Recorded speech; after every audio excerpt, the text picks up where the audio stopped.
Un geste simple pour une cause bien plus tragique. À l'école Jean Massé du Mans, les parents d'élèves se mobilisent pour venir en aide à 2 familles. Une maman et ses 2 enfants vont être expulsés de leur logement suite au rejet de leur demande de droit d'asile. Une autre famille vit dans sa voiture. Je ne connais pas personnellement les enfants concernés, mais on se dit non là il faut se bouger, on ne peut pas laisser des enfants à la rue, c'est pas possible. Quand on est enfant, on ne devrait pas se soucier d'où on a à dormir ce soir. J'aime pas avoir l'idée qu'il y a des personnes qui n'ont pas de lit pour dormir et qui se retrouvent dans le froid, surtout que là on est en hiver alors il fait très froid. À l'appel des parents d'élèves de l'école et du syndicat FSUS NUIPP, une centaine de signatures ont été recueillies. Une pétition en ligne circule également avec plus de 400 signataires.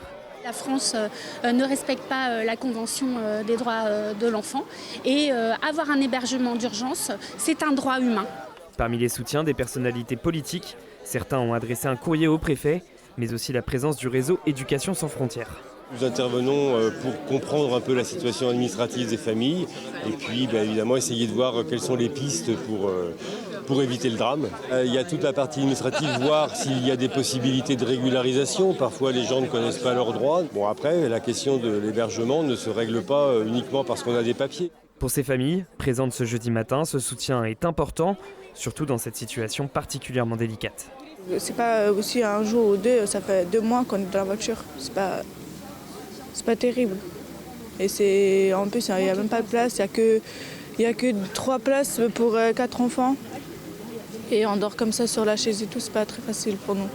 Des conditions de vie et d'apprentissage compliquées, l'école compte bien soutenir ses enfants et ses familles.